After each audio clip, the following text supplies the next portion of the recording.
This section of the training will cover how to mount your sample on the stage, turn on the optical light paths, find focus using the eyepieces, as well as storing and recalling Z-stage positions.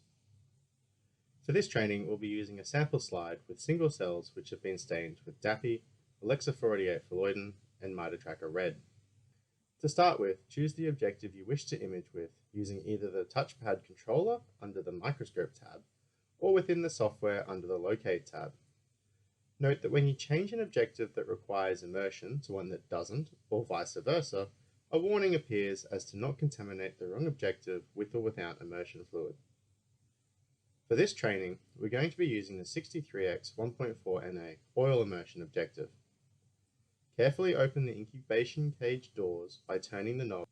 Extend the two sliders in the universal mount sample holder and add a small drop of Immersol F immersion oil onto the objective by wicking the oil from the plastic paddle. This is an inverted microscope, so we need to place our cover slips face down, closest to the objective, in order to image through the thin glass and not through the thick glass of the slide. You can use the joystick to center your slide or dish above the objective. Note that the stage has two program speeds, fast and slow, which can be toggled between by pressing the button on the top of the joystick. Next, you can configure the light paths from within the ZenBlack software's Locate tab. You can turn on the bright field light path by pressing the BF button. Clicking on the lamp icon will allow you to adjust the lamp intensity using the slider. There's also a shutter to block the light if required. Fluorescence light can be turned on and off by selecting one of the configurations at the top. In this case, the GY button stands for green-yellow and positions the green-yellow filter cube and turns on the fluorescent lamp. Again, you can adjust the lamp intensity or close the shutter.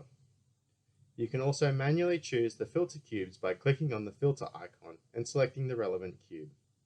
Note that you must always use the software or touchpad to change filters and not the buttons on the microscope stand. This is for safety reasons and not optional. Once you have turned on the light path, in this case for green fluorescence, you can begin to wind up focus. When the objective with its immersion fluid contacts the slide, there will be a small flash, and then you can look through the eyepieces to find focus using the fine adjustment knobs.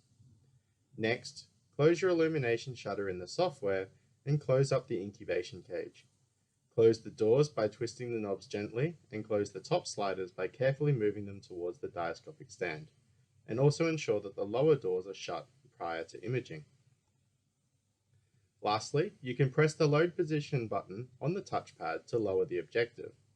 If you wind up focus, you can press the set work position button to store the focus position. If you're imaging multiple slides during your session, you can press the load position button, change the slides, and press the arrow with the horizontal line to quickly return to focus.